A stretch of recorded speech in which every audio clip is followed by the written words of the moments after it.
Halo teman-teman, saudara dan sahabat, para penikmat rokok kretek dan penggemar pipa di seluruh Nusantara. Kali ini berjumpa lagi dengan saya, Yohanes Rainer dari Serang, Banten. Dan kali ini saya hendak melanjutkan sesi kedua dari video saya sebelumnya yang membahas tentang pipa rokok yang terbuat dari dugong, atau lebih dikenal sebagai duyung.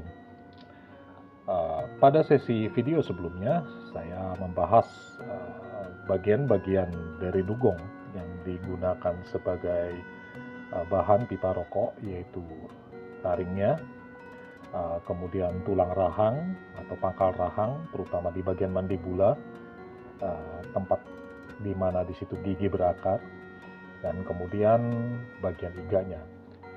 Nah, pada saat ini di hadapan kita terdiri banyak sekali pipa-pipa rokok, dan ini semua terbuat dari tulang dugong. Ada yang dari bagian iga, ada juga yang dari bagian rahang. Nah, kita kali ini spesifik membahas tentang tulang atau iga dugong dan juga tulang rahang, pangkal rahang atau mandibula dari dugong itu sendiri. Sebelumnya saya ingin mengulangi sedikit tentang apa itu dugong. Jadi balik lagi saya katakan, bila mana dugong bukanlah ikan, melainkan mamalia, tapi mamalia yang hidup di perairan atau di laut, terutama di perairan dangkal. Dugong dia adalah hewan mamalia yang berarti melahirkan dan menyusui. Kemudian dia juga adalah hewan herbivora yang berarti pemakan tumbuh-tumbuhan.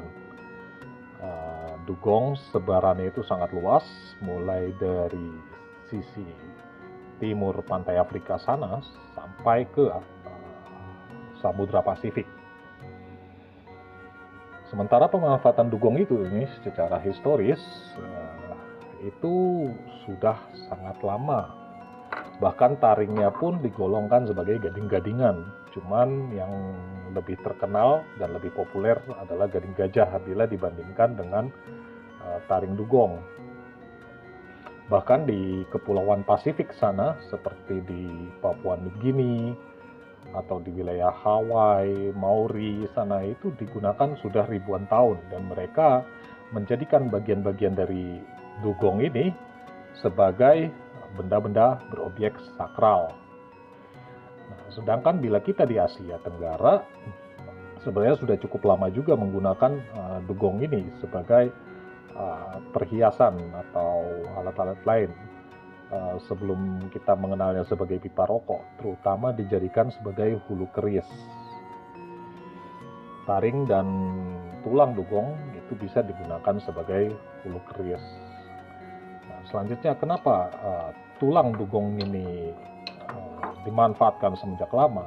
Karena berbeda dengan anggapan umum, bila mana tulang dugong ini sebenarnya lebih padat daripada tulang mamalia darat.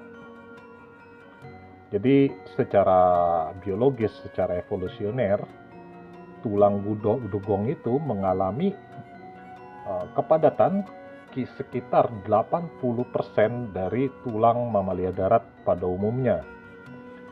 Jadi tulang dugong itu mengalami satu proses yang kita sebut sebagai pakeosteklorosis. Apa itu pakeosteklorosis? Jadi tulang dugong itu dia mengalami pembengkakan dan pemadatan sekitar 80% dari keseluruhan bangun dari komposisinya itu sendiri, komposisi biologisnya itu sendiri. Dan kenapa tulang dugong ini membengkak dan menjadi padat? Karena fungsi utamanya adalah sebagai balas atau sebagai penyeimbang ketika dugong hendak menyelam dengan tujuan untuk mencari makan, dan makanannya adalah rumput laut atau lamun. Jadi kenapa tulang dugong ini mengalami pembengkakan dan pemadatan? Ya, karena tujuannya sebagai pemberat, sehingga dugong ini tidak mengeluarkan tenaga ekstra ketika menyelam di dasar permukaan laut ketika dia sedang makan. Nah, dugong ini dia tergolong pada ordo Sirenia dengan nama ilmiahnya dugong dugon. Jadi dia satu kerabat dekat dengan manatee atau lembu laut. Dan manatee ini dia adalah saudara dekat dugong, cuman dia berada di wilayah Eropa sana, dekat Samudra Atlantik. Nah, bila dugong dia berada di wilayah Asia sampai ke Samudra Pasifik, sementara saudaranya berada di belahan dunia barat, namanya manatee. Dan manatee dia lebih padat lagi daripada dugong. Tulangnya lebih padat lagi daripada dugong. Nah, pemanfaatan dugong ini sendiri, kalau menurut catatan sejarah, bahkan di dataran Cina sana itu sudah digunakan semenjak abad ke-13, kira-kira pada era dinasti Ming, digunakan sebagai bahan ukir-ukiran. Nah, itu dimanfaatkan lagi secara masif itu pada era dinasti Qing, ketika bangsa Manchuria menguasai dataran Cina sana. Nah, dahulu di Cina pada era dinasti Qing itu, terutama di pertengahan menuju akhir dinasti Qing sampai ke era Kuomintang atau era Republik, mereka memanfaatkan dugong ini untuk sebagai pipa candu dan pipa rokok. Tapi dibuat dengan banyak ukiran-ukiran, dan itu harganya kalau teman-teman iseng melihat masuk ke pasaran barang-barang antik di Cina sana itu luar biasa tinggi, karena ukirannya memang sangat realistik. Dan juga karena pemanfaatan yang cukup lama ini dari dugong, di Cina sana dugong sudah dilaporkan punah dan secara resmi dirilis, correct me if I'm wrong, pada tahun 2024. Jadi pada tahun 2024 secara resmi dugong sudah dinyatakan punah dari Cina. Nah, tapi sering timbul pertanyaan, bila dugong padat, kenapa tidak semulus gading gajah atau tidak seindah gading gajah? Nampak sering berpori-pori seperti ini toh. Seperti ini juga nampak seperti berpori-pori. Ya, balik lagi ya, pengalaman saya dalam mengkoleksi pipa, sebenarnya sama saja sih, gading gajah juga berpori-pori. Scrager lain atau garis anyaman atau garis tikar dari gading gajah itu sebenarnya adalah pori-porinya.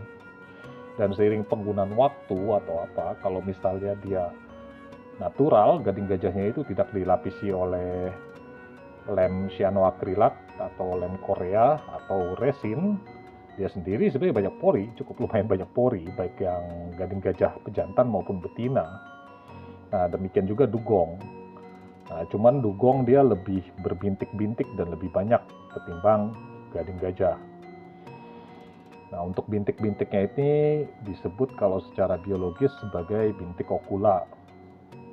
Sementara garis-garis yang terlihat seperti urat saraf itu disebut sebagai Harvesian line atau garis saluran Harvesian. Nah, ini bintik-bintiknya ini disebut sebagai okula, tempat pembuluh darah atau sel-sel tulang ini hidup ketika dugong itu masih hidup. Nah, kalau misalnya mau dibuat mulus ya bisa saja, mungkin dihamplas sampai habis gitu toh, sampai ditemukan titik atau permukaan yang paling halus, maka dia akan tampak sangat mulus. Atau kalau tidak ya dilapisi lem atau resin, jadi sangat mulus sekali.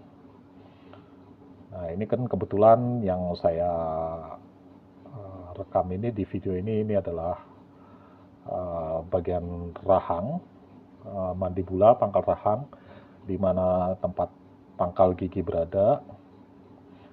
Nah, jadi jalur Harvesiannya itu dia berbentuk simpul. Kenapa tulang dugong ini dikatakan lebih padat? Karena dia tidak memiliki rongga sumsum. Berbeda dengan tulang mamalia darat ya, seperti tulang gajah, tulang sapi, atau tulang kerbau. Dia tidak memiliki rongga sumsum. Jadi keseluruhan dari material atau bahan penyusun tulang dugong ini adalah hidroksiapatit yang memadat. Memadat sangat rapat sehingga menjadi keras. Nah, ini contohnya seperti ini. Nah, ini bintik okula. Nah, bila teman-teman bisa lihat ada perbedaan warna, gradasi warna seperti garis-garis di sini, itu adalah jalur Harvesian. Nah, seperti ini, ya toh. Nah, ini semua pipa yang di sini yang saya tampilkan di sini adalah pipa koleksi pribadi saya dan saya sudah gunakan cukup lama sehingga saya tidak bisa memberikan contoh ya pipa yang masih utuh bersih ya, karena semua saya pakai ya setiap hari. Teman-teman bisa lihat tuh jejaknya, penampakannya. Nah, ini seperti ini. Nah, itu ada jalur Harvesian, kemudian ada bintik okula.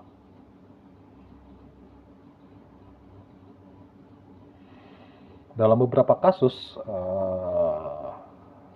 dan tergantung dari bagian mana yang diambil, iga dugong atau rahang dugong itu malah bisa lebih padat daripada gading gajah secara properti, secara biologis. Dia bisa lebih padat. Dan dia juga bisa memiliki daya tahan panas yang cukup baik dibandingkan gading gajah. Nah, seperti ini loh. Jadi bila berkata tulang dugong tidak sepadat hewan mamalia darat, tulang hewan mamalia darat, sepertinya itu kurang tepat. Teman-teman bisa bertanya kepada para pengrajin yang mengerjakan tulang dugong ini. Kebetulan saya juga suka iseng-iseng ya memodifikasi, mengamplas sendiri gitu, membentuk sendiri pipa-pipa rokok ini. Dan cukup tahu bagaimana kepadatannya ketika bertemu dengan amplas, baik itu menggunakan bench grinder atau mesin atau dengan secara manual. Dan dia cukup padat, tulang dugong ini.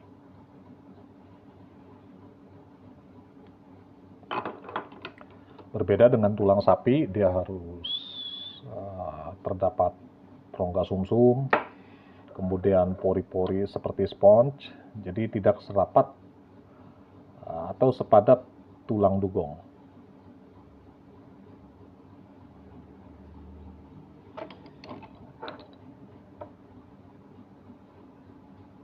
Nah, jadi ya seperti inilah teman-teman pipa rokok dari tulang dugong ini, dan saya sangat menyukainya ya. Terutama yang hasil pendaman, yang benar-benar hasil pendaman atau barang tua, bukan tulang dugong segar. Yang kebanyakan tulang dugong segar itu merupakan hasil treatment, baik itu di rendamlah menggunakan pemutih atau mentega agar mengkristal. Itu biasanya kualitasnya agak sedikit kurang baik dibandingkan tulang dugong yang tua seperti milik saya ini. Dan ini pun semua pengerjaannya natural, makanya teman-teman bisa lihat ada flawless banget ya, banyak kekurangan gitu, nggak ditutup oleh resin atau lem. Jadi semuanya ini dikerjakan secara natural, baik yang pendaman tua atau tulang tua yang mengalami proses penyimpanan atau pengeringan, ataupun tulang dugong yang sudah menjadi subfosil atau fosil muda, contohnya seperti ini. Nah, ini subfosil atau fosil muda. Nah, dia di bintik-bintik okula dan jalur Harvesiannya ini telah ditembusi oleh mineral seperti zat besi, mangan, tembaga, dan lain-lain. Ya, kalau bertanya apakah ada fosil yang mengandung emas, bisa saja terjadi. Jadi tergantung di mana iga dugong atau tulang dugong itu terkubur. Bila lingkungannya itu memang banyak terdapat mineral emas, ya nanti di fosilnya itu terdapat emas atau perak, bisa jadi. Tapi kan emas atau perak itu sendiri tergolong sebagai mineral langka. Oke, terima kasih para sahabat, para teman-teman, penikmat rokok kretek dan penggemar pipa rokok sekalian semuanya. Terima kasih telah menyaksikan video ini. Bila dirasa memberikan manfaat dan menyukainya, tolong diberikan like dan komentar, berikan koreksi bila ada pernyataan saya yang salah. Dan semoga video ini dapat bermanfaat bagi kita semua. Salam sejahtera dari saya, Yohanes Reiner. Rahayu saking dumadi.